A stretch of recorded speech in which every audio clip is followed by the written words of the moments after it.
Awal mulanya karena dikasih minuman, terus aku setengah sadar, dibawa ke kamar tuh. Kamu pada usia berapa saat itu? Mendekati lulus sekolah sih, tapi untungnya udah lulus sekolah, ijazah udah segala udah turun.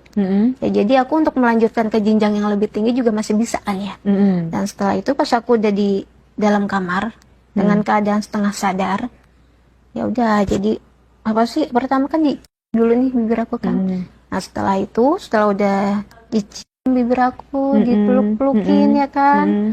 Setelah itu mulailah berangkat, pelan-pelan baju aku seluruhnya. Habis itu dari situ mulai boba aku kan dari situ. Ya aku setengah sadarnya, jadi mau ngelawan nggak bisa, nggak dilawan juga aku nggak gimana gitu ya. Nah setelah itu ya aku kira tidak melakukan hal yang tidak diinginkan. Ternyata dia celana aku pelan-pelan, terus semuanya seluruhnya udah bulat gitu kan ya. Ya udah dari situ si itunya dimasukin ya kan, masukin ke itu aku.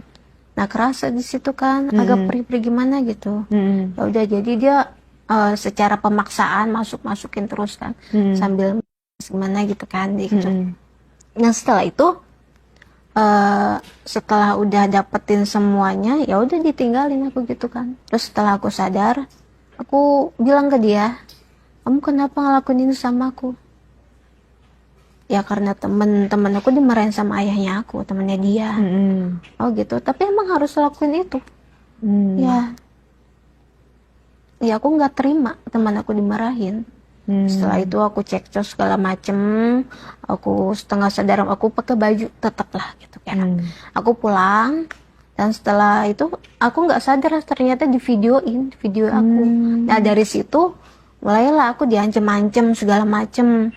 Kalau misalkan aku nggak nurut apa katanya dia, apa maunya pacar aku ini, video itu akan disebarluaskan kan, gitu. Nah habis itu dari situ mulainya ternyata si cowok aku ini besoknya masih minta lagi dengan ancaman videonya mau disebarkan. Ya aku mau nggak mau kan harus turutin apa katanya dia tuh. Pas sudah aku datang ke rumahnya dia, ya udah harus melakukan apa yang dia mau. Lagi sama terus lagi. Kali ini sadar ya? Kalau iya kali ini sadar karena ancaman itu. Ya kan kalau misalkan aku nggak ikutin ancamannya dia, mungkin udah disebarluaskan. Itu udah lama, dan ternyata di situ aku dihamilin beneran sama dia.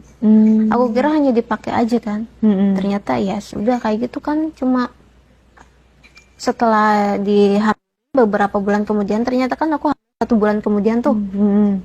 Nah aku minta pertanggungjawaban sama dia. Terus?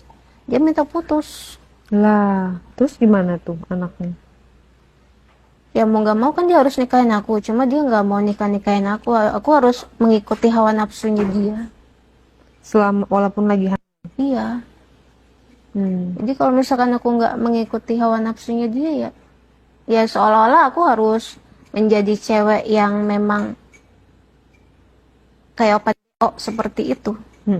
Ya udah aku dari situ kayak pergerakannya dia, berbagai macam gayanya aku ikutin.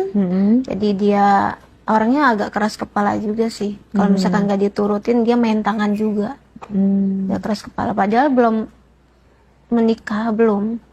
Tapi memang pada akhirnya menikah juga mau nggak mau kan ya. Nah setelah itu kok makin lama kayak hal-hal yang sebelum karena balas dendam itu terlupakan gitu. Karena pengalaman pribadi itu ya kan ya. Akhirnya? Jadi aku belajar dari dia juga gimana caranya melakukan hubungan yang akhirnya nikah nggak? Menikah pada 1 hari sebelum anak itu lahir.